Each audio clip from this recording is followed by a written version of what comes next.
मसीह के नाम से दिल से आपका धन्यवाद। सारा आदर, सारी महिमा, सारा जलाल, सारा गौरव तुझे देते हैं। ये सारी स्तुति, आराधना, धन्यवाद की भेंट जो जय के गीतों के तौर, महिमा और स्तुति के गीतों के तौर तेरे आगे रखी गई, इन सब बेटों को आप स्वीकार करें। और इन सारी अद्भुत गवाहियों के लिए कि किस तरह ने तूने तेरे लोगों को चंगा किया, छुटकारा दिया, आशीष किया, बचाया पिता, इन सब में तेरी महिमा की बात प्रकट होती है पिता, और तेरी अद्भुत सामर्थ प्रकट हो रही है। हम सब बातों के लिए तेरा धन्यवाद करते हैं। ये सारी गवाहियाँ तेरी अद्भुत सामर्थ के द्वारा निर्धारित हुई, हम इन सब बातों में तेरा धन्यवाद करते हैं। इसी तरह से तेरी दया, कृपा, तेरा अनुग्रह तेरे सभी बच्चों के ऊपर होने पाए। और आज जो विश्वास अर्पण उठाने के बेटे तेरे बच्चों ने प्रभु भवन के अंदर ले आए, इन सारे बेटों को आप स्वीकार करें मसीह के पवित्र नाम से, क्योंकि वो सब तेरे हैं, तेरे लिए हैं और तेरे लिए पवित्र हैं, क्योंकि तूने सारे दशमांश को पवित्र करके रखा है। तो पिता, इन सब धर्म के कामों के अंदर किए गए दशमांश अर्पण की बेटों को तेरे राज्य की बरवार के लिए, तेरे पवित्र लोगों की आवश्यकताओं को पूर्ण होने के लिए इस्तेमाल होने दे। और जिन्होंने दिया है प्रभु, हम दुआ करते हैं मसीह के नाम से हर एक के जीवन से कर्ज, मर्ज, ब्याज, बट्टे का, दुख तकलीफ का कर्ज, मर्ज नाश हो पिता, हर प्रकार की कमी गट्टी दूर हो। और यीशु मसीह के पवित्र नाम से तेरे लोगों के लिए स्वर्ग की राज खुले और हर एक के जीवन में अपरंपार आशीष की बारिश आए मसीह में महिमा के धन के अनुसार, और सबों को वह अनुग्रह प्राप्त हो ताकि जो कुछ उन्हें आवश्यक हो सब कुछ उनके पास बहुतायत से रहे, कोई कमी घटी न है। प्रभु, जहाँ धन व्यर्थ बर्बाद होता है, स्वास्थ्य के अंदर, बीमारी के अंदर कमी घटी है, बीमारी के अंदर प्रभु दुआ करती हूँ सारी बुराइयों को, सारे कारणों को निवारण देते हुए प्रभु तेरे लोगों को छुटकारा दे, चंगाई दे, आशीष दे। और तेरी महिमा के लिए आज कलीसिया ने अपने कान खोले हैं प्रभु तेरी वाणी को सुनने के लिए। तू तेरे दास के ऊपर अनुग्रह कर ताकि तेरी आत्मा आज जो हमसे बातें करने चाहे प्रभु, हम दुआ करते हैं कि तेरा सुना हुआ शब्द हमारे जीवनों के अंदर परिवर्तन लाए और प्रभु हमारे लाभ के लिए लाभकारी बने। हम दिल से दुआ करते हैं, सारा आदर महिमा तुझे देते हैं। आज की सारी सभा के द्वारा तेरी प्रतिष्ठा हो, महिमा हो, हम घटे और आप बढ़े प्रभु यीशु मसीह के नाम से। एक बार फिर जोरदार ताली देते हैं परमेश्वर की महिमा के लिए। और भाई हरीश गलानी जी का परमेश्वर की वेदी पर हम स्वागत करते हैं।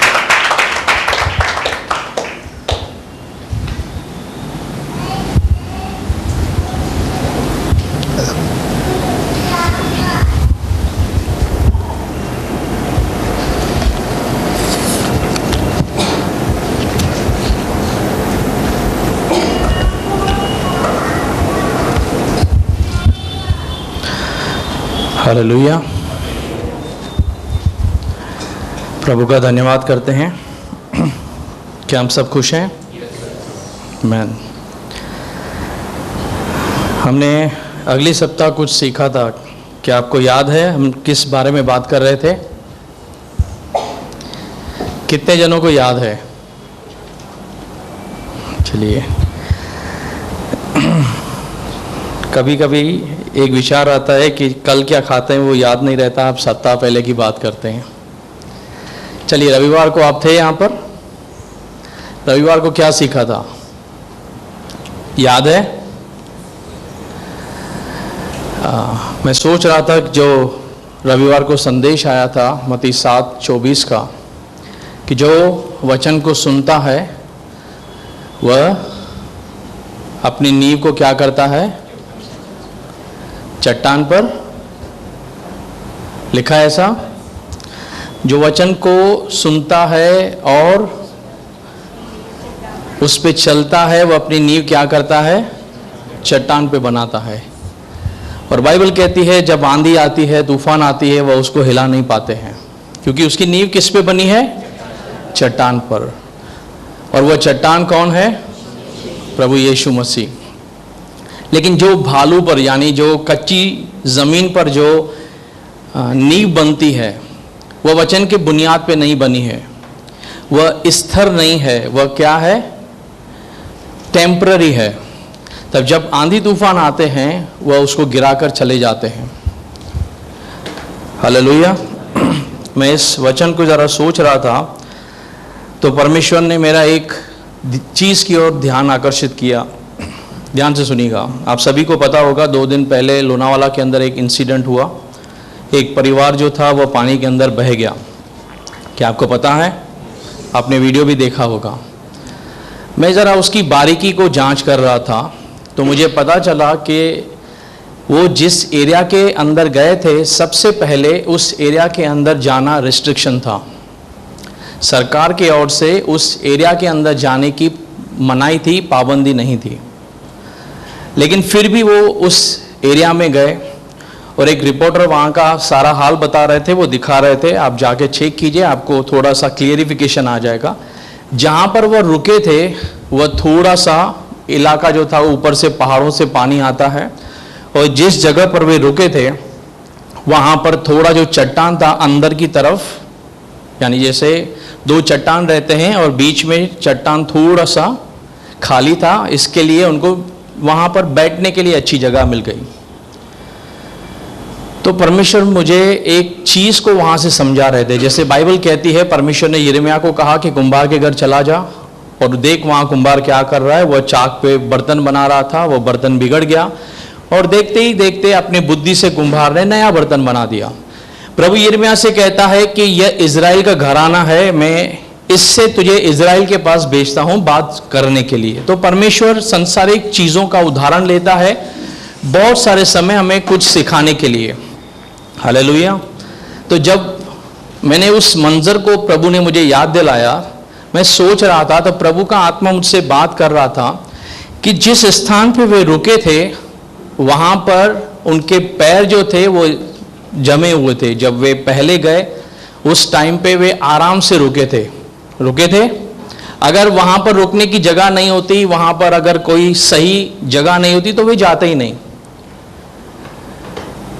लेकिन उस समय जब वे वहाँ पर रुके थे, उनको पता नहीं था कि जिस जगह पर हम हैं यहीं पर हमारे जो पैर हैं, जो इस समय हम सोच रहे हैं स्थिर हैं, थोड़े समय के बाद यह स्थिरता जाती रहेगी। सोचा था? अगर सोचा होता तो जाते नहीं, और नहीं सोचा था क्योंकि उस जगह पर जहाँ पर वे रुके थे वहाँ पर स्थिरता नहीं थी। इसीलिए जैसे पानी का बहाव बढ़ा, अब देखिएगा वीडियो को, वो बड़ी मशक्कत कर रहे थे अपने आप को संभालने के लिए। लेकिन पहले पानी का फोर्स इतना नहीं था, लेकिन पानी ने अपना फोर्स बढ़ाया और जिस जगह पर वे आराम से रुके थे वहीं से वो उनको ले गया। हालेलुया। जब मैं इस बात को समझ रहा था, प्रभु ने कहा कि हम इज़राइल के घराने से भी यही सीखते हैं। एक समय था जब इज़राइल वेट कर रहा था कि उनका मसीहा आएगा, और उनकी आंखें लगी हुई थी कि हमारा मसीहा आएगा, हमारा मसीहा आएगा और हमारे ऊपर राज्य स्थापित करेगा, हम एक नए चीज़ की शुरुआत करेंगे। और वे उस चीज़ के लिए क्या थे? मंतजर थे, बहुत उत्सुक थे करके कि प्रभु आएगा और आकर क्या करेगा? शांति को बहाल करेगा। लेकिन सवाल है कि जब वह चीज़ सामने आई तो उन्होंने उस अपने प्रभु को, अपने मसीहा को मिस किया। हमने अगले सप्ताह देखा था। अगर आप में से कोई नहीं है तो आप YouTube पे जा सकते हैं, आप वह मीटिंग सुन सकते हैं कि कैसे इज़राइल ने, यहाँ बाइबल पढ़ सकते हैं मत्ती का अध्याय, कैसे उन्होंने परमेश्वर को या उनके मसीहा को क्या किया? तज दिया, छोड़ दिया, मिस कर दिया। हालेलुया। उन्होंने करना नहीं चाहा, लेकिन अंत में जो रिजल्ट आई वह यही आई कि उनके सामने मसीह था लेकिन वे उसको पहचान नहीं पाए। इंतजार किसका कर रहे थे? उसी का। लेकिन उनकी आंखें उस समय देख नहीं पाई करके, और उनको ऐसे लग रहा था कि हम जो इस समय हैं वह पूरी तरीके से तैयार हैं। लेकिन मसीहा आया और न चाहते हुए भी उनके सामने से जब मसीहा गुजर गया उन्होंने देख नहीं पाए। हालेलुया। इब्रानियों का लेखक इस बात से आज की जो हमारी जनरेशन है उसको एक चेतावनी देता है। अगर आप इब्रानियों को ध्यान से पढ़ें, वहां लिखा है करके कि जब परमेश्वर के लोगों का विश्राम में प्रवेश करना बाकी है तो हमें डरना चाहिए। किसे डरना है? हमें। अपने आप को देखिए, वहां पर वह कहता है कि हमें क्या करना है? डरना है। क्योंकि जब इज़राइल इस दशा में चल रहा था कि जब भी वह आएगा, और वे उनकी तैयारी हमें आज के समय दिखती है अधूरी है। जब वह पूरा परिवार पानी में गया होगा मैं जब एक कमेंट्री सुन रहा था रिपोर्टर की, तो उसके परिवार ने एक कमेंट किया, ध्यान से सुनिएगा, कि हमने गलत डिसीजन लिया था, वह हमको लेना ही नहीं चाहिए था और हमको यहाँ पर आना ही नहीं चाहिए था। कब कहा यह स्टेटमेंट? जब घटना घट चुकी थी। लेकिन जब घटना नहीं घटी थी, वे सब वहां पर थे। आज अगर कोई इजराइल से उस समय जाके पूछे तो वे क्या कहते थे? हमने ये गलत काम कर दिया, हमने अपने प्रभु को तज दिया करके। लेकिन उस समय क्या था? उस समय उनकी आंखें बंद थी। अब इससे हमें क्या सबक मिलता है? आज हम कलीसिया यहां पर इंतजार करते हैं कि मेरा मसीह आने वाला है, मेरा प्रभु आने वाला है और कलीसिया उसके साथ उठाई जाएगी करके। हम सब इस बात की बाट जोते हैं, लेकिन इस बात को सोचिए करके कि हम जिस तैयारी के विषय में बात कर रहे हैं, क्या वह स्थिर तैयारी है? क्या मैं जिस विषय में बात कर रहा हूं, परमेश्वर बार बार लगातार रीति से हमें वचन के द्वारा चेतावनी देता है करके कि जो तुम वचन को सुनते हो और जब उसके नींव को मजबूत बनाते हो, मसीह के ऊपर बनाते हो, चट्टान के ऊपर बनाते हो, तो आंधी और तूफान जब आएगा उसको हिला ना पाएगा। लेकिन जब तक परिस्थितियां ऐसे ही हैं, सामान्य हैं, तब तक तो जिसकी नींव भालू पे बनी है, जिसकी नींव चट्टान पे बनी है, दोनों दिखते सेम ही हैं, बराबर।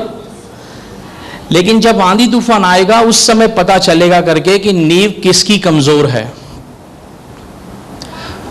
और आंधी तूफान आकर आपसे इंटरव्यू नहीं लेने वाला है कि आपने नींव कैसे बनाई है। वह सीधा आएगा, हर एक व्यक्ति के साथ वैसे ही डील करेगा और जिसकी नींव कमजोर पाई जाएगी वह उस परिवार के समान पूरी कोशिश करेगा रुकने की, लेकिन नहीं टिक पाएगा। क्या होगा? जैसे इजराइल ने अपने मसीहा को मिस किया, वैसे उस समय यही हाल होने वाला है कि कलीसिया जो है वह परमेश्वर के उस आगमन को हो सकता है। मैं कलीसिया वर्ड को हटाता हूं, मैं विश्वासी शब्द को लेता हूं, क्योंकि कलीसिया तो प्रभु के साथ जाने वाली है, लेकिन हर एक विश्वासी जाएगा नहीं जाएगा इसकी कोई गारंटी नहीं। तो वो विश्वासी जो अब सोच रहा है कि मेरे लिए मेरा प्रभु आएगा और मैं उसके साथ चला जाऊंगा करके, लेकिन अगर उसने अपने मेहनत को अधूरा छोड़ा है, वह दिन तय करेगा। फिर उस दिन के आप या मैं होंगे उस दिन पे जो छूट जाएंगे, एक स्टेटमेंट कहेंगे, अगर हमको यह चीज पहले पता होती तो हम लापरवाही नहीं बरतते। जैसे उस परिवार ने कहा कि हम क्यों आए यहां पर। तो इसलिए जब तैयारी का समय है, जब यीशु गतसमने बाग के अंदर अपने चेलों को लेकर आते हैं, वहां पर यीशु अपने चेलों को, जो मुख्य चेले थे, उनसे कहते हैं, देखो अंधकार का समय आ रहा है और वह शासक जो है वह मुझे क्या है पकड़ने के लिए आ रहा है। मेरे साथ जागते रहो और प्रार्थना करते रहो। लेकिन बाइबल बताती है कि चेलों की जो आंखें थी वो नींद से भरी हुई थी। यीशु बड़े व्याकुल थे। यीशु थोड़ा आगे जाकर वापस लौट के आते हैं, देखते हैं उनके चेलों को सोया हुआ और खुमार के अंदर। यीशु फिर उन्हें जगाते हैं, उनको कहते हैं कि क्या तुम मेरे साथ थोड़े समय जाग नहीं सकते? आप यीशु के हृदय की वेदना को चेक कीजिए, समझिए इस बात को। यीशु बताते हैं कि जब तैयारी का समय था, जब प्रार्थना के अंदर रहने का समय था, उस समय वे लोग सो रहे थे। अब मेरा सवाल यह है कि क्यों यीशु उनसे कह रहे थे प्रार्थना करने के लिए? क्या वे प्रार्थना करते तो यीशु मसीह को जो क्रूस पे जाना था वो बच जाते? ऐसा होता? ऐसा होता नहीं, क्योंकि यीशु खुद कहता है कि हो सकता है ये कटोरा तो मुझसे हटा ले, फिर भी मेरी नहीं तेरी इच्छा पूरी हो। यीशु जानते थे कि अगले पल क्या होने वाला है। वह उनकी खुद की तैयारी के लिए उनसे कह रहे थे कि तुम जागते रहो, प्रार्थना करते रहो, क्योंकि उसे पता था अब थोड़े समय के बाद पकड़वाने वाले आएंगे और अगर तुम तैयार नहीं होगे तुम मेरा इनकार करोगे। इसलिए उनसे कहा गया तुम जागते रहो और प्रार्थना करते रहो। अगर आज आप सोचते हैं कि हम कलीसिया तो आते हैं करके और हम इसी को जागना और बस इसी को मसीह जीवन कहते हैं, तो ये आज हमारे लिए एक चेतावनी है करके कि मुझे जागना है और प्रार्थना करना है, मुझे वचन के ऊपर नींव बनाना है।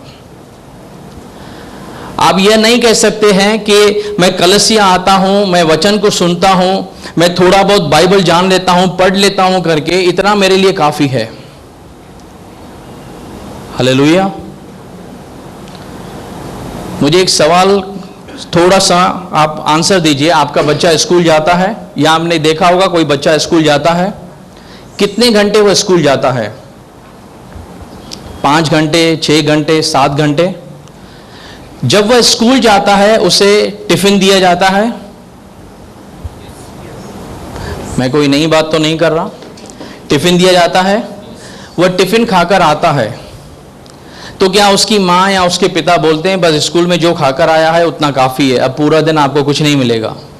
चलेगा? क्यों? भाई स्कूल गया, स्कूल में 1 टिफिन 2 टिफिन जो भी था वो खा के आया, तो फिर घर आने के बाद क्यों उसे जरूरत पड़ती है खाना देने की? जरूरी है? जरूरी है। तो जब हम कलीसिया आते हैं, मुझे और आपको लगता है हम प्रभु का वचन यहां पर खा रहे हैं, हम सुन रहे हैं करके, तो जब मैं घर जाता हूं तो ऐसी कौन सी आवश्यकता है कि मैं घर भी जाकर तैयारी करूं, घर भी मैं बैठूं और फिर मैं प्रार्थना करूं, घर भी बैठूं और मैं वचन पढ़ूं? इसकी क्या जरूरत है? कुछ समझ रहे हैं? जैसे आप अपने बच्चे को केवल स्कूल के भरोसे नहीं छोड़ते, जितना वहां पर तो खा के आया है उतना काफी है, वैसे ही परमेश्वर यह चाहता है कि जो आप यहां से खा के जाते हैं उतना काफी नहीं है, उसके बाद भी आपका आत्मिक जीवन, आपका आत्मिक संघर्ष चालू है, तो आपको परमेश्वर के साथ अगर बने रहना है तो आपको यह रोटी और अधिक मात्रा में चाहिए। और मान लीजिए आप बच्चे को खाना नहीं देते हैं, बस स्कूल वाला खाना खाता है, बच्चा ताकतवर होगा या कमजोर होगा? कमजोर होगा।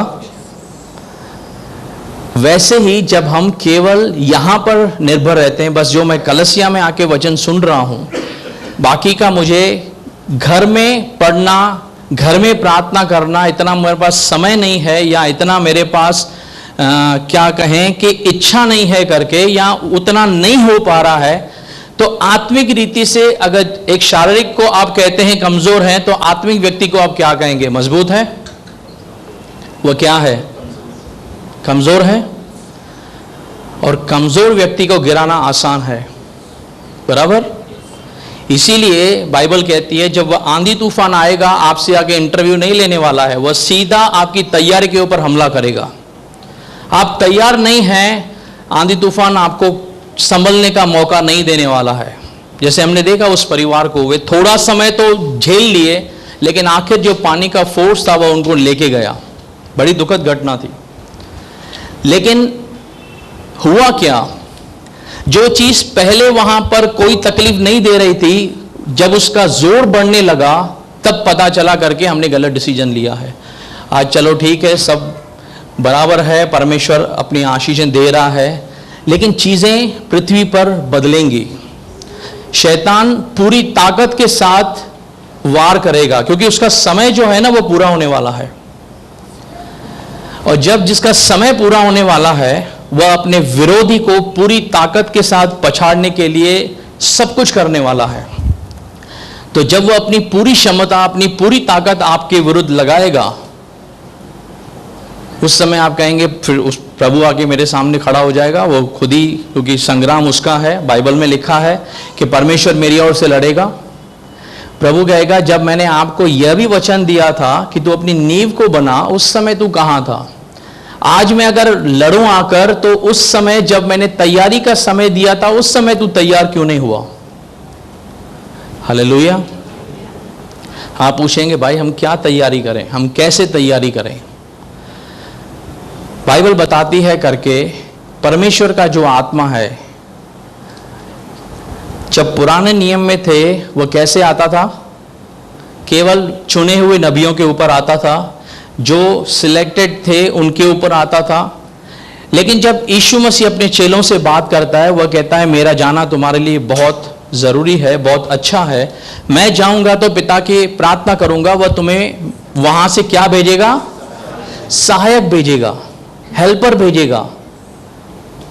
और जब वह तुम्हें दिया जाएगा, वह तुम्हें मेरे पिता की आज्ञा मानना सिखाएगा। जो तुम नहीं कर पाते हो वह तुमको करना सिखाएगा। तुम नहीं समझ पाते हो वह तुम्हें समझाएगा। जो तुम्हारी अयोग्यता है वो वहां पर तुम्हारी सहायता करेगा तुम्हें योग्य बनाने के लिए। हालेलुया। अब किसी पुराने नियम के नबी से जाके पूछिए पवित्र आत्मा का महत्व क्या है, वह आपको कहेगा कि आप बहुत भाग्यशाली लोग हैं, क्योंकि पुराने नियम में किसी के पास पवित्र आत्मा उतरता नहीं था। पवित्र आत्मा के बिना, अगर आप अच्छे से पढ़ेंगे, जब राजाओं के युद्ध होते थे वे सोचते थे हम लड़ने को जाएं कि ना जाएं। फिर वे नबी को ढूंढते थे कि परमेश्वर क्या कहता है, हमें बता, हम जाएं कि न जाएं करके। अगर वह कहता था प्रभु तुम्हारे साथ है तो उन्हें बड़ा हियाव होता था, और अगर उनके विरुद्ध में भविष्यवाणी होती थी तो वे डर जाते थे कि परमेश्वर हमें इस युद्ध में साथ नहीं देने वाला। तो वे एक नबी को जिसके ऊपर प्रभु का आत्मा उतरता था वे खोजते थे, शिद्दत से उसके पास जाते थे। जब परमेश्वर का आत्मा सबके पास उपलब्ध हुआ तब पतरस को अचंबा लगा करके, अन्य जातियों के पास परमेश्वर का आत्मा उतर रहा है, यह कितनी बड़ी गिफ्ट है। इस बात को समझिए कि परमेश्वर ने अपना आत्मा मुझे और आपको क्यों दिया है। वह इसके लिए नहीं दिया है, वह इसके लिए दिया है ताकि जहां मैं और आप अयोग्य ठहरते हैं वहां वह हमें तैयार करे। हालेलुया। पुराने नियम में परमेश्वर ने पवित्र आत्मा लोगों के ऊपर क्यों नहीं उंडेला? आप जानते हैं महायाजक जब वेदी के पास जाता था भेंट चढ़ाने के लिए, उस मंदिर में जाने के लिए किसी को भी अनुमति नहीं थी। परमेश्वर के संदूक को छूने तक की अनुमति नहीं थी। लेकिन नए नियम के अंदर जब यीशु मसीह आए, उन्होंने परमेश्वर के साथ हमारी उपलब्धता करा दी। इस बात को महत्व समझिए कि हम परमेश्वर के साथ किस कदर जुड़े हुए हैं। अब आप इस बात को अगर समझ रहे हैं तो शैतान भी समझता है कि हाँ आप प्रभु से जुड़ चुके हैं। अब उसे पता है कि इनको कैसे रोकना है। Hallelujah, hallelujah. कुछ बात को समझ रहे हैं? इसीलिए अगर आप चाहते हैं कि जो प्रभु ने आपको सहायक दिया है, पवित्र आत्मा दिया है, उसका एक महत्व है, तो आप कहेंगे ब्रदर हम बाइबल तो पढ़ते हैं लेकिन हमें समझ नहीं आती। तो इसके लिए तो पवित्र आत्मा दिया गया है कि आप पढ़ें और प्रभु का आत्मा आपको प्रकाशन दे। इसीलिए तो यह वचन जो है, जो पुराने नियम में लोगों के पास ऐसे उपलब्ध नहीं था, प्रभु ने आज के युग में मुझे और आपको उपलब्ध दिया है कि इसको पढ़ो, इसको समझो। यह वह रोटी है जो मुझे स्कूल के आने के बाद भी जरूरी है, मुझे ताकत देने के लिए, मुझे पर्याप्त मात्रा में ऊर्जा देने के लिए। और अगर हम इसी से दूर हैं और हम कहते हैं करके कि बस मैं तैयार हूं करके, तो वह मत्ती का 7:24 वचन वही कहता है करके कि जिसने भालू पे घर बनाया है, अब तक दिखने में कुछ नहीं है, लेकिन जिस दिन परिस्थितियां विपरीत होंगी उस दिन यह घर ढाया जाएगा। और प्रभु नहीं चाहता है कि उसकी एक भेड़ भी क्या हो, नाश हो। इसीलिए इस बात को समझिए, जैसे हमने अगले सप्ताह में देखा था कि इज़राइल के पास मौका था लेकिन उनकी आंखें बंद थी, वे अंधकार में थे। लेकिन आज हम आंखें होते हुए भी, पवित्र आत्मा होते हुए भी, वचन हमारे सामने है होते हुए भी अगर आंख बंद करके बैठे हैं तो कैसे हम उसी कैटेगरी में आते हैं। फिर आप प्रभु के ऊपर दोष नहीं दे सकते हैं करके। आप जानते हैं जब हम लोग इस बात को डिस्कस कर रहे थे कि प्रकाशित वाक्य आपके सामने समझाया जाए, मैं एक बार प्रार्थना कर रहा था और मैंने प्रभु से प्रार्थना किया कि प्रभु यह चीज़ को जानने में मुझे बहुत समय लगा है, बहुत गहरा से अध्ययन करना पड़ा है करके, और मैं नहीं समझता हूं करके। मैं कलसिया के आत्मिक स्तर को जब जांच रहा था, मैंने प्रभु से, मैं प्रभु और मेरी आपको वार्तालाप शेयर करता हूं, किसी दूसरे इरादे से नहीं। मैंने प्रभु को कहा, प्रभु कलसिया मुझे आत्मिक रीति से तैयार नहीं दिखती कि इतनी कठिन शिक्षा उनके सामने रखी जाए और वे समझ जाएं करके इस बात को। तो मैं ये सोच रहा था करके कि परमेश्वर किसी रीति से मुझे सिग्नल दे दे करके, ठीक है तू केवल ऊपर ऊपर से लेकर जा करके। तब परमेश्वर की आत्मा ने मुझे एक चीज कहा, मैं नहीं सोच के आया था, लेकिन प्रभु का आत्मा उबार रहा है, मैं आपसे शेयर कर रहा हूं। प्रभु ने मुझे दर्शन दिया, प्रभु ने मुझे कहा करके कि नूह के पास चलते हैं। और प्रभु ने मुझे दिखाया कि नूह जो था वह जहाज बना रहा था। कितने सालों तक? कितने सालों तक? 100 सालों तक। और नूह को पता था कि कोई ना कोई घटना जरूर होने वाली है, क्योंकि परमेश्वर ने उसे कहा है। और अगर वह जहाज बना रहा है तो यह तो चीज कॉमन है, जहाज कहां पर काम आते हैं? पानी में। तो कोई तो ऐसी चीज आने वाली है जो इस जहाज को बनाने के लिए परमेश्वर कह रहा है।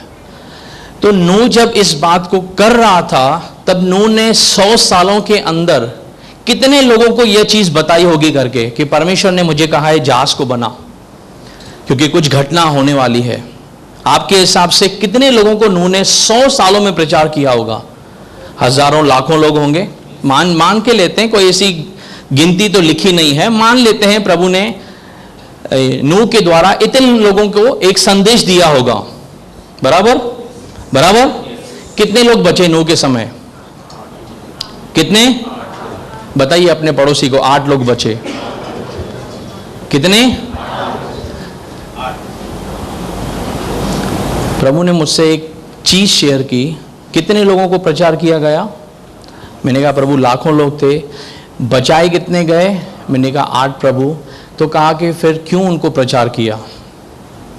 सुनिएगा ध्यान से इस बात को। प्रभु मुझसे बात कर रहा था, क्यों इनको प्रचार करने के लिए मैंने कहा। क्या मुझे पता नहीं था 8 लोग बचेंगे?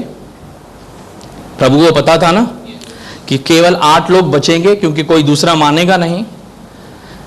तो फिर मैं सोच रहा था, प्रभु ने मुझे कहा कि इसलिए ताकि जिस दिन वो न्याय आसन के सामने खड़े होंगे, इनमें से एक व्यक्ति भी मेरे ऊपर उंगली उठाकर यह नहीं कहेगा कि अगर हमको पता होता तो हम ऐसा नहीं करते।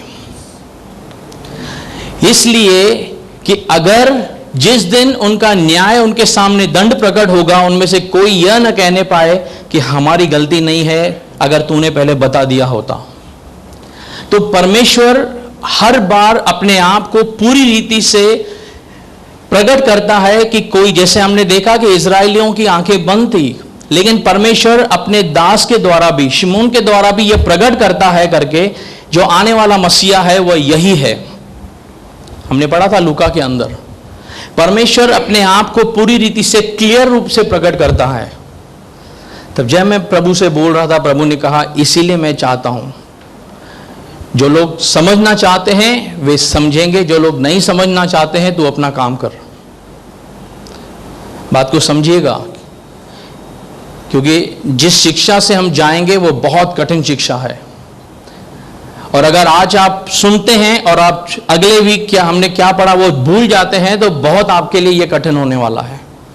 इसीलिए मैं आपको एक रिक्वेस्ट करना चाहता हूं, एक निवेदन करना चाहता हूं कि जब हम इन शिक्षाओं से होके जा रहे हैं, थोड़ा सा गंभीर बनिए। जो प्रभु का आत्मा चाहता है उसको आप पकड़ने की कोशिश कीजिए। नहीं आपको कुछ समझ में आता है, आप कभी भी मुझसे, पास्टर जी से, किसी भी प्रभु के दास से पर्सनल बैठ के पूछिए। आप जब तक आपको क्लियर नहीं है, आप उस बात को पूछिए कि इस बात को नहीं समझा हमने, हम आपको और क्लियर करेंगे। लेकिन जब प्रभु का वचन है, जो प्रभु ने मंशा रखी है इस अंतिम समय के लिए के अंदर भी, उस समय थोड़ा सा अपने आप को तैयार कीजिए। हालेलुया। छोटे बच्चे होते हैं, मान लीजिए 5 साल 10 साल, जिस भी एज ग्रुप के आप देख लीजिए इनको, जब एग्जाम्स का टाइम आता है ना, तब आप इनके पास जाइए, आप उनको बोलिए कि भाई अब पढ़ाई करनी है और आपका खेलना फिलहाल 10 दिन हफ्ता बंद है आपका। उनको ऐसे लगता है कि ये हमको सजा दे रहे हैं, लगता है। वो सोचते हैं कि क्यों नहीं खेल सकते हैं। अब पढ़ाई तो ठीक है, हम स्कूल में भी करके आते हैं, अब ज़्यादा पढ़ाई क्यों करवा रहे हो, हमको खेलने दो। उनका इंटरेस्ट किसमें है? क्योंकि उनको मज़ा आता है खेलने में, और पढ़ाई करने में जब छोटा बच्चा होता है उसको मज़ा नहीं आता। एग्री हैं इस बात से? फिर इस बात को समझिए कि उस बच्चे की जो समझ है ना वह छोटी है, उसको पता नहीं है कि पढ़ाई का इंपॉर्टेंस खेल से कहीं ज़्यादा है और उसको क्यों बिठाया जा रहा है। अब यही बच्चा बड़ा हो जाता है। अमूमन आप देखते हैं जो डॉक्टर्स की पढ़ाई करते हैं, सीए की पढ़ाई करते हैं, या इस किस्म के जो होते हैं उनके बुक्स देखिए, बाइबल के जितने मोटे मोटे बुक्स होते हैं फिर आप इनके पास चले जाओ, इनके एग्जाम जब होते हैं, आप इनको बोलो चलो हम बाहर चलते हैं, थोड़ा सा घूम लेंगे, थोड़ा सा ये करेंगे, इनका जवाब क्या आएगा?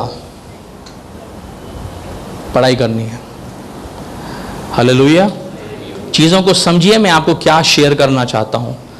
वह सयाना बन चुका है, उसे पता है कि जो मेरे सामने आ रहा है उसका एक महत्व है, तो मैं समय को वेस्ट नहीं कर सकता किसी दूसरी बातों में। मुझे इस समय क्या करना है? पढ़ाई करनी है। इसीलिए आप उनको कितना भी लालच दें, कितना भी ये करें, वो कभी भी इस बात को नहीं मानते हैं करके। वैसे ही हम आत्मिक क्षेत्र में अपने आप को पाते हैं। जब तैयारी का समय है, जब प्रभु के साथ बैठने का समय है, जो बच्चे हैं अब तक, जो परमेश्वर को इस अवस्था के अंदर पाए जाते हैं, उन्हें उन चीजों को मजा नहीं आता है। बस ठीक है, क्यों इतना डीप में जाना, क्यों इतना ज्यादा परमेश्वर के करीब जाना? हमको परमेश्वर किस लिए चाहिए? जैसे मैंने आपको बताया था कि हमारी जो बेसिक नीड्स हैं, हालेलुया, आपको परमेश्वर चाहिए? चाहिए? कितने लोग कहते हैं कि मुझे प्रभु चाहिए? चाहिए? क्यों चाहिए? चलिए बताइए, प्रभु क्यों चाहिए आपको? चाहिए ना भाई? चाहिए कि नहीं चाहिए? तो एक रीजन होगा ना क्यों चाहिए, बोलिए। घर में पति सुनता नहीं, बच्चे सुनते नहीं, कोई तो हो जो सुने। पत्नी सुनती नहीं और कोई सुनता नहीं, कोई तो हो जिसको जाके कुछ बताएं। कम से कम परमेश्वर तो है सुनने के लिए। प्रभु भी देखेगा कि इनको सुनने के लिए एक मैं ही बैठा हूं, जब पूरा मेरे को बताते हैं, देख ऐसा हो रहा है, देख ऐसा हो रहा है। इसलिए प्रभु चाहिए? नहीं, इसलिए प्रभु चाहिए। क्यों चाहिए फिर प्रभु? बताइए। अपने आप से सवाल कीजिए और अपने आप से ईमानदार बनिए।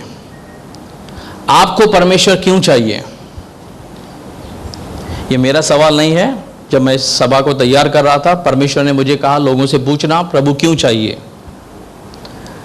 तो परमेश्वर का अगर कोई सवाल आता है तो आपको जवाब अपने आप को देना है। मुझे नहीं देंगे चलेगा, लेकिन अपने आप को दीजिए, परमेश्वर क्यों चाहिए। हालेलुया। इजराइलियों को प्रभु क्यों चाहिए था? राजा बनाने के लिए, दुखों तकलीफों से अंत होने के लिए और शांति की स्थापना करने के लिए प्रभु चाहिए था। मूसा के समय जब परमेश्वर ने इजराइलियों को बाहर निकाला, उन्हें परमेश्वर क्यों चाहिए था? क्यों चाहिए था? पढ़िए जाके बाइबल के अंदर, क्यों परमेश्वर चाहिए था उनको। वे जिस पीड़ा से थे, परमेश्वर वहां से निकाल कर लेकर आए करके।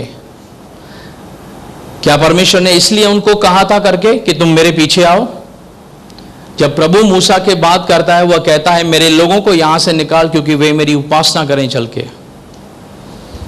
जब वह फिरौन से बात करने जाता है, वह उसको स्पष्ट रीति से कहता है मेरे लोगों को जाने दे, क्योंकि यहोवा कहता है इनको मैंने चुना है मेरी उपासना करने के लिए, मेरी आराधना करने के लिए। उनको इस बात का संदेश था कि प्रभु ने हमको, इजराइल को मिस्र से निकाला है एक चुने हुए देश में ले जाने के लिए, ताकि वे चले वहां पर और इस बात के बाद वे परमेश्वर की आराधना करें, प्रभु के निकट आए। लेकिन बजाय इस बात को समझने के, जब वे वहां पर जंगल में थे, उनके पास चीजों का अभाव होने लगा। मैंने आपको बताया था लास्ट टाइम, मूसा सीने पर्वत पर था, नीचे हारून अकेला था। उन्होंने अपनी मनमर्जियां चलाई। जहां जहां तकलीफ आने लगी, वे कुड़कुड़ाने लगे। उनको क्या याद आ रहा था? उनको यह याद नहीं आ रहा था परमेश्वर ने हमको क्यों बुलाया, मुझे क्यों प्रभु चाहिए। वे सोचने लगे यहां पर तकलीफ है खाने की, यहां पर तकलीफ है पानी की, और उनको मिस्र याद आने लगा।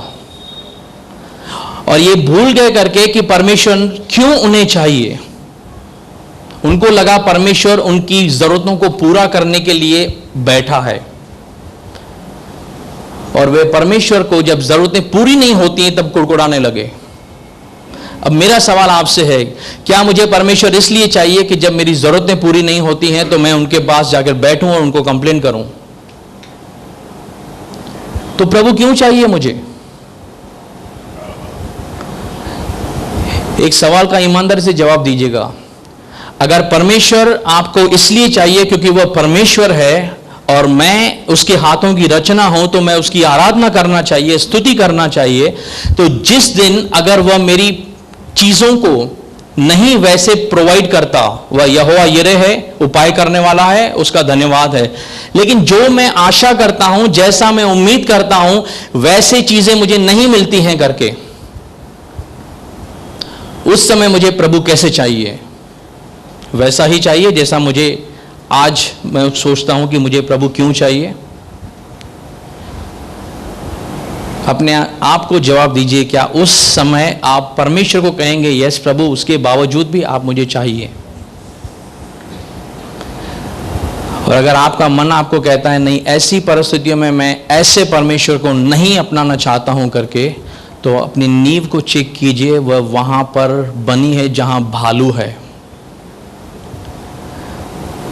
जैसी भी परिस्थितियां हों, जैसे भी हालात हों, जैसे भी चुनौतियां हों, अगर आप उस समय उसी परमेश्वर को उस रीति से नहीं चाहते हैं जैसे आप अनुकूल परिस्थिति में चाहते हैं, तो आपने नींव चट्टान पे नहीं बनाई। इसलिए अपने आप को थोड़ा सा संघर्ष में डालिए, गंभीरता में डालिए, प्रभु के वचन में डालिए। पवित्र आत्मा जो आपको सहायक के रूप में दिया गया है उसका इस्तेमाल कीजिए कि प्रभु मेरे लिए, मेरे साथ, मेरे अंदर कुछ बदलना है। हालेलुया। अपने आप से सवाल करते रहिए, मुझे प्रभु क्यों चाहिए? चलिए, परमेश्वर को आप क्यों चाहिए? फिर कहता हूं ये सवाल मेरे नहीं है, ये उसी की ओर से सवाल आए हैं।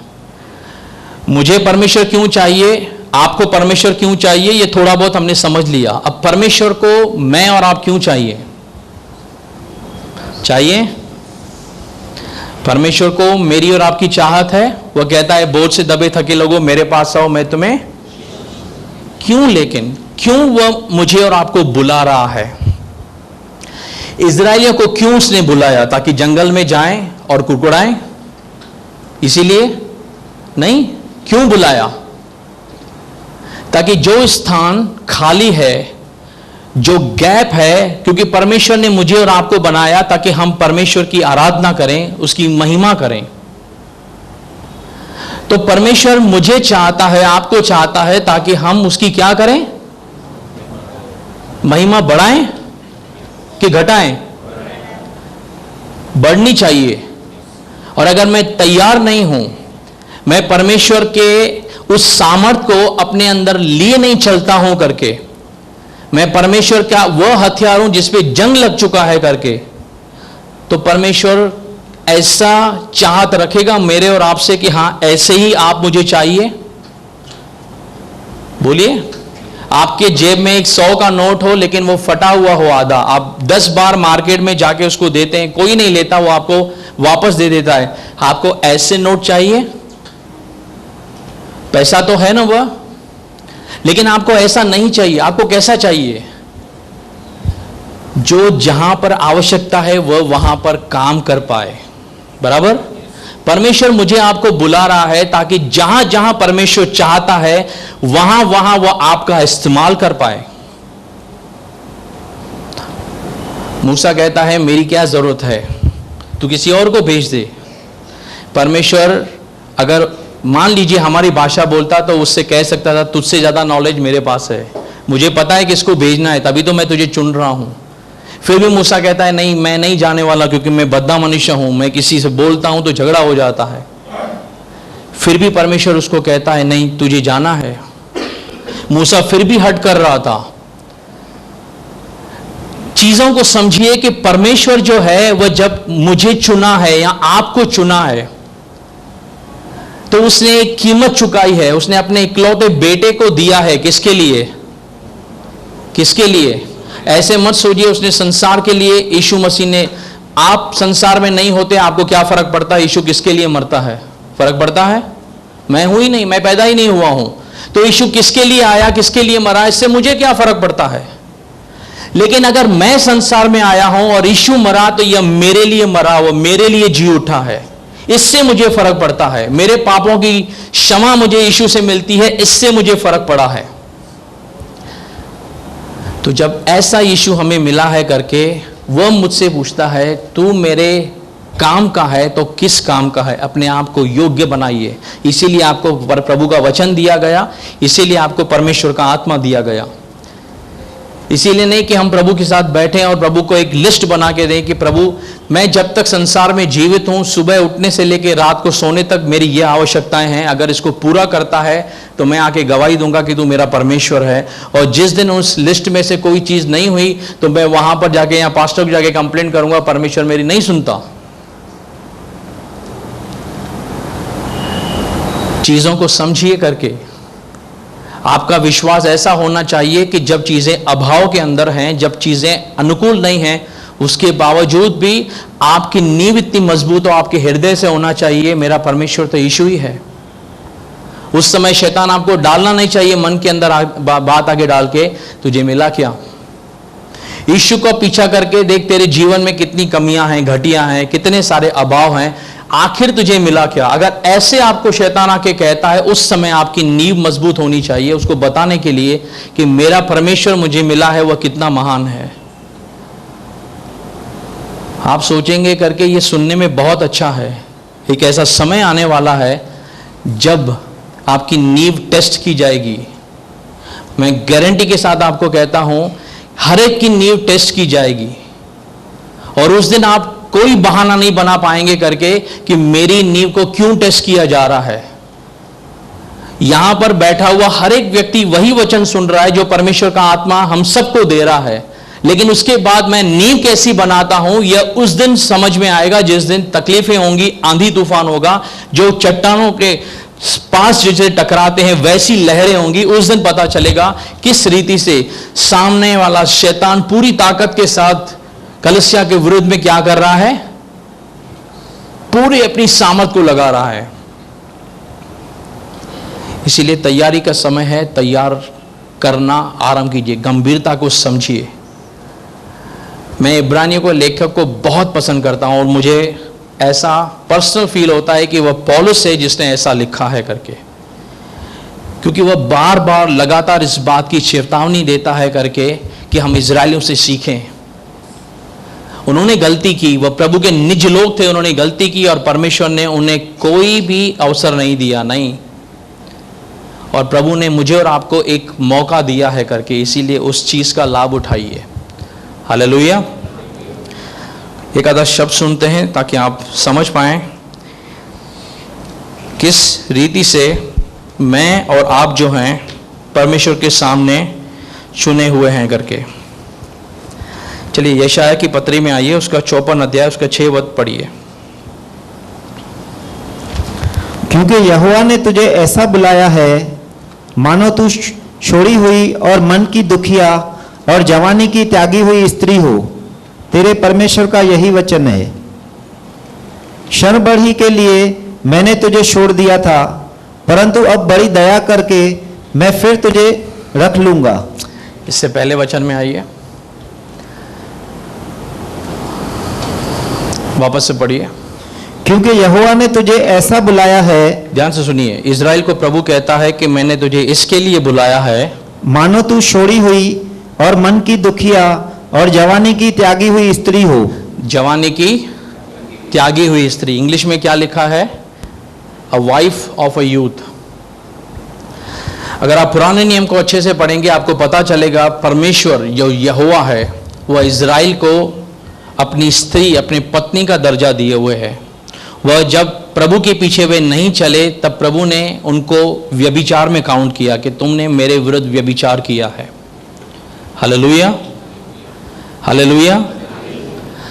जब परमेश्वर ने उस स्त्री को जिसको उसने अपना कहा, वे उसको छोड़कर, उसको जब यीशु मसीह आए, जब उन्होंने उसको अपनाया नहीं, उनको तज दिया करके बाइबल बताती है करके जब नबी, अगर आप पढ़ेंगे अच्छी तरीके से पुराना नियम पढ़ेंगे, आपको पता चलेगा कितनी सारी भविष्यवाणी इजराइल के विरुद्ध में है। न महायाजकों ने, ना सदूकियों ने, ना पुरनियों ने, बहुत सारे चीजों को उन्होंने नजरअंदाज कर दिया। चलिए एक और वचन पढ़ते हैं, 2 कुरिन्थियों 11 अध्याय उसका 2 पद। मुझे इससे क्या सबक मिलता है कि परमेश्वर ने जब अपनी स्त्री को त्यागा करके, आज मैं इससे क्या सीखता हूं करके, पढ़िए। क्योंकि मैं तुम्हारे विषय में ईश्वर दिन लगाए रहता हूं। अब जब पौलुस महाशय इस चीज को लिख रहे हैं, वह कहता है तुम्हारे विषय में, यानी एक विश्वासी के विषय में, एक कलीसिया के विषय में, कि मैं तुम्हारे लिए इस ईश्वरीय धुन, मुझे एक जुनून है परमेश्वर की ओर से, इसीलिए कि मैंने एक ही पुरुष से तुम्हारी बात लगाई है कि तुम्हें पवित्र कुंवारी की नाई मसीह को सौंप दे। कि किसके समान? पवित्र कुंवारी के समान किसको सौंप दे? मसीह को। तो जब कलीसिया है, हम उसकी क्या हैं? दुल्हन है। इस बात को समझिए, दुल्हन अपने किसका इंतजार करती है? दूल्हे के आने का। करती है ना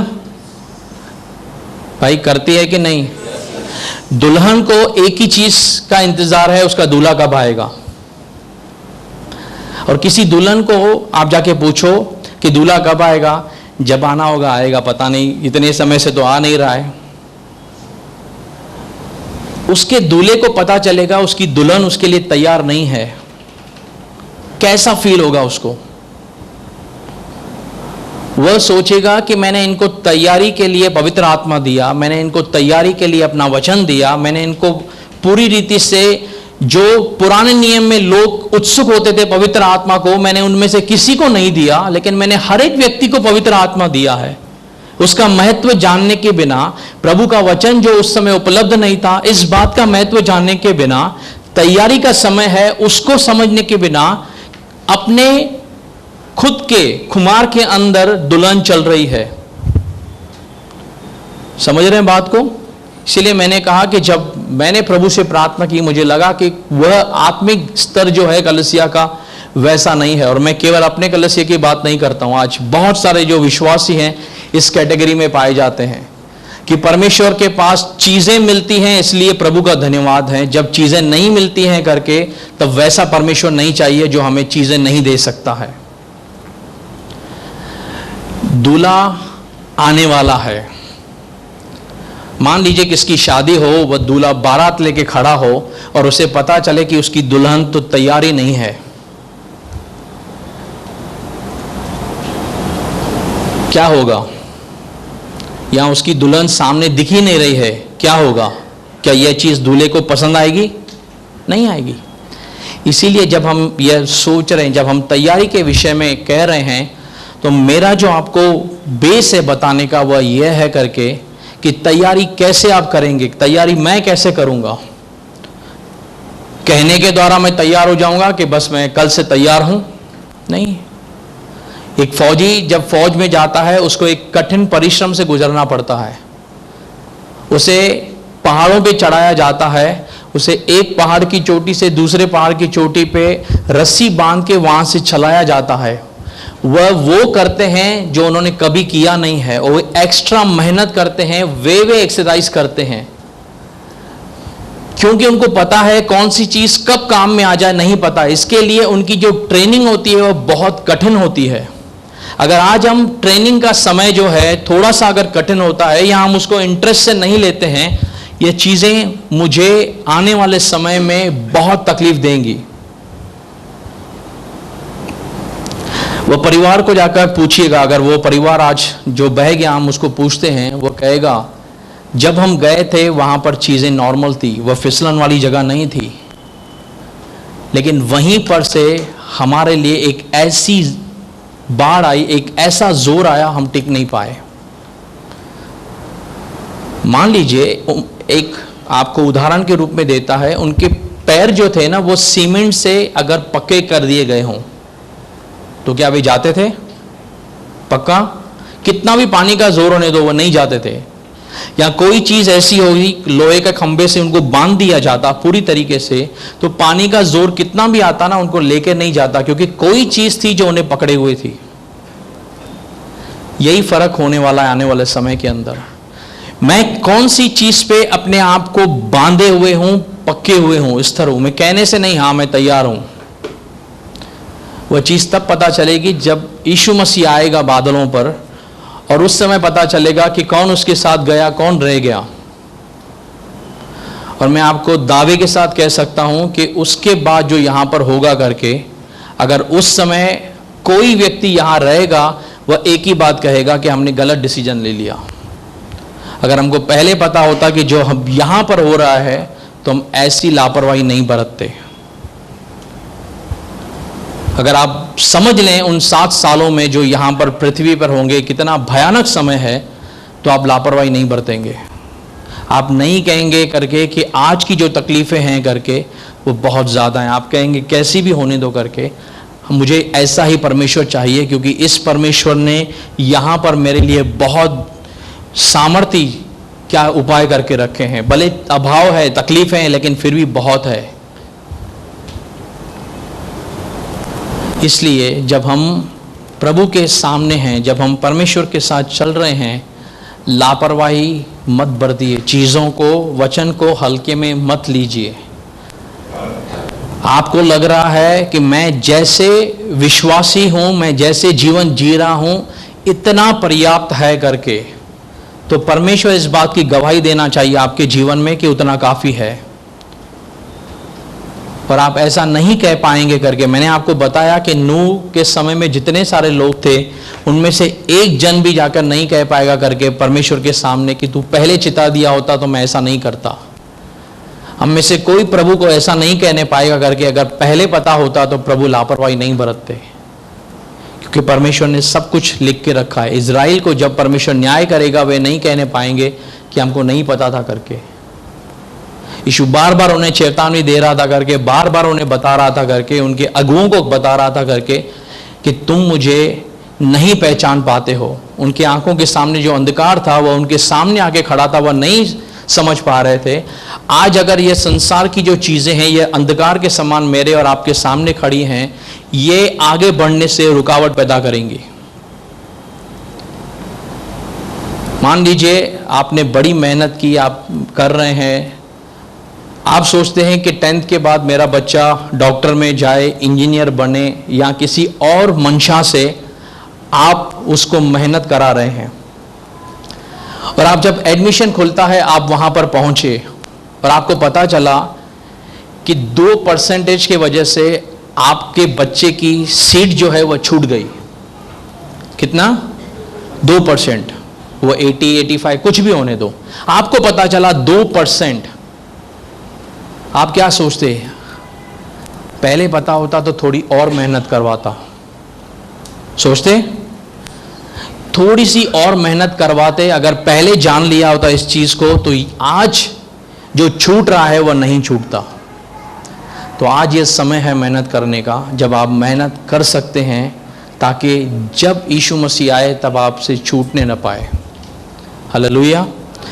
मैं इसके लिए आपके सामने कुछ चीज़ों को बहुत लाइटली ले जा रहा हूं करके, ताकि आप समझ पाएं चीज़ों को, क्योंकि जब इसके बाद हम और आगे जाएंगे चीज़ें समझाने के हिसाब से। आप में से अगर कुछ लोग ऐसे हैं जो नए हैं, मैं आपको प्रोत्साहन देना चाहता हूं, पुराना नियम पढ़ना आरंभ कीजिए, क्योंकि जब पुराना नियम पढ़ते हैं वहाँ पर बहुत सारे लोग अटक जाते हैं कि नहीं समझ में आता है।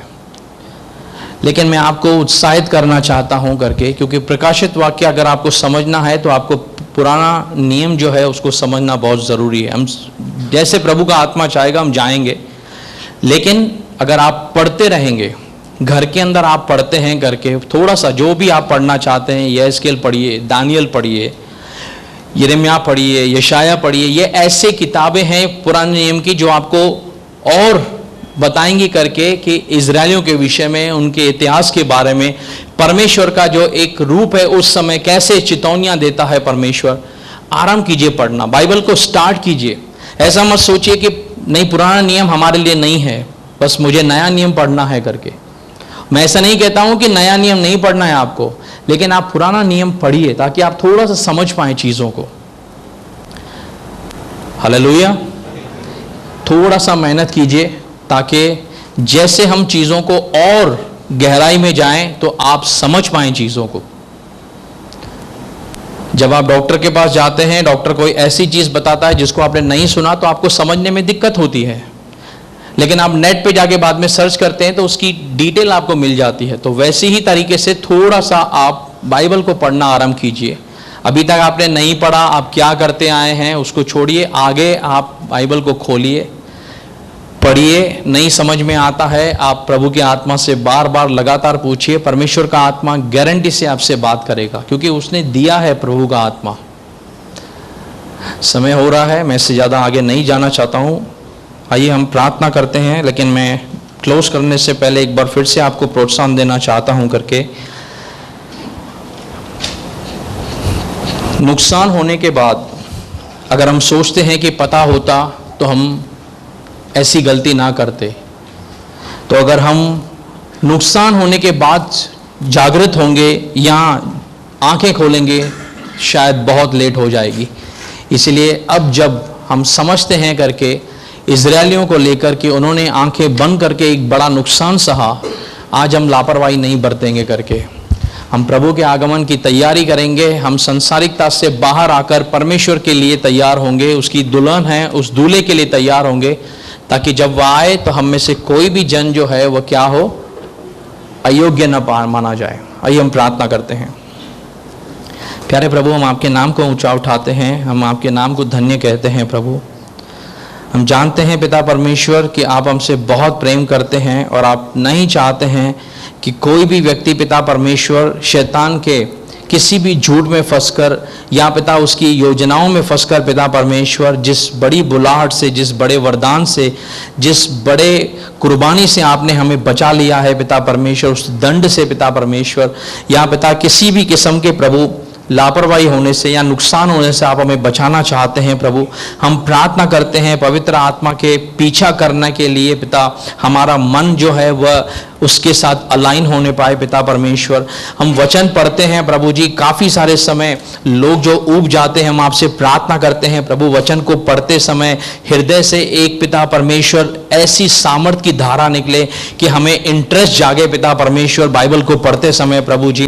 पिता, हम आपसे प्रार्थना करना चाहते हैं, जो चीज़ें हम नहीं समझे हैं पिता, इज़राइल तो निकला था उपासना करने के लिए, लेकिन जंगल में वह उनका जो ध्यान था वह चीज़ों और खाने पीने के ऊपर अटक गया प्रभु जी। हम नहीं चाहते हैं कि हम आत्मा से शुरुआत करके शरीर में अंत करें प्रभु जी, लेकिन शारीरिक चीज़ें प्रभु पौलुस कहता है कि पिता परमेश्वर मेरा जो लक्ष्य है मैं अनदेखी चीज़ों की ओर बढ़ता जाता हूं प्रभु जी। वह कहता है प्रभु संसार में तकलीफें हैं, मेरे शरीर में तकलीफ है। वह कहता है प्रभु एक कांटा चुभाया गया है, लेकिन फिर भी इन सब चीज़ों को नज़रअंदाज करके प्रभु वह आगे बढ़ रहा था प्रभु, मेहनत कर रहा था पिता परमेश्वर। हम प्रार्थना करते हैं परमेश्वर हम में से हर एक के अंदर वह ऐसा हृदय दे जो तेरे साथ हर एक परिस्थिति में पीछा करने के लिए तैयार रहे प्रभु। हमारी नींवें मजबूत होनी चाहिए प्रभु, किसी मनुष्य को दिखाने के लिए नहीं प्रभु, किसी को यह जताने के लिए नहीं, लेकिन पिता परमेश्वर उस तूफान के सामने खड़े रहने के लिए वैसी नींव तैयार करनी है पिता परमेश्वर। हम प्रार्थना करते हैं प्रभु जी, हमारे जो खुद की तैयारी है वह कहाँ कमजोर है, पवित्र आत्मा के द्वारा हमें रिवील कीजिए पिता परमेश्वर। हम प्रार्थना करते हैं ताकि हम सिद्ध बने, क्योंकि हमारे बुलाने वाला सिद्ध है पिता परमेश्वर। तेरे आगमन की तैयारी, तेरे वचन के लिए आदर और पवित्र आत्मा के लिए भूख और प्यास बढ़ने दे, ऐसी हमारी आपसे दुआ प्रार्थना है। यीशु मसीह के नाम से सारी प्रार्थना को मांगते हैं, सुनो स्वीकार कर हमारे आत्मिक पिता, आमीन।